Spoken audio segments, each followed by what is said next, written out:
This is the third of our brief introductory lectures, and again, these are just designed to get you familiar with some of the tools that we'll be using. Other videos will appear as we go forward if there are special tools, and we'll be using a couple of those.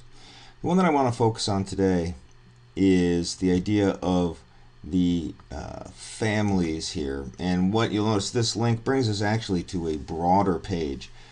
This was originally developed by Gapminder, and what you'll be end up doing in the future is you're going to be ending at a page like this. And what this really does, and I want to kind of go to the Dollar Street interface.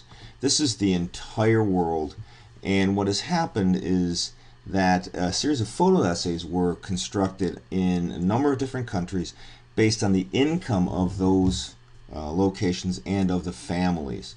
And so what you're doing in the first exercise is looking at American families, just because it's a way of getting comfortable with who you are and the context that you live in. But what I want to show you is that, first of all, if you'll notice along the top here, these are all of the family photo essays that have been done, arranged from poorest to richest based on monthly income. And so, for example, you'll notice here's a Russian family, and its monthly income in US dollars is $578.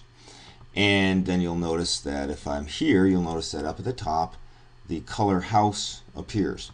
Now, instead of looking at families in the world, I want to look at families in the United States. And so we've done that. And here are those, and I'm going to pick out one of them, and we'll scroll down here. And you're going to be looking at several of these in your first exercise just to get an exploration. So I'm going to pick out this family right here.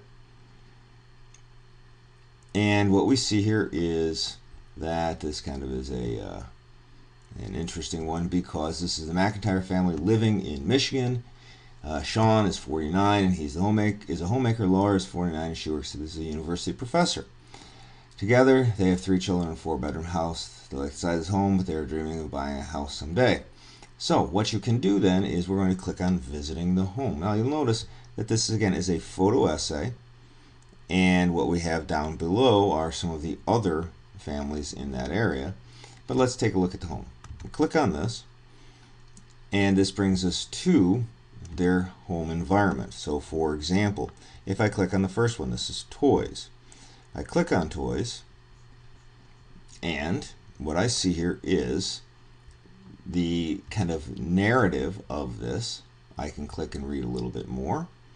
Okay, poorest homes, toys. And so I can read kind of the full photo essay on toys across world cultures.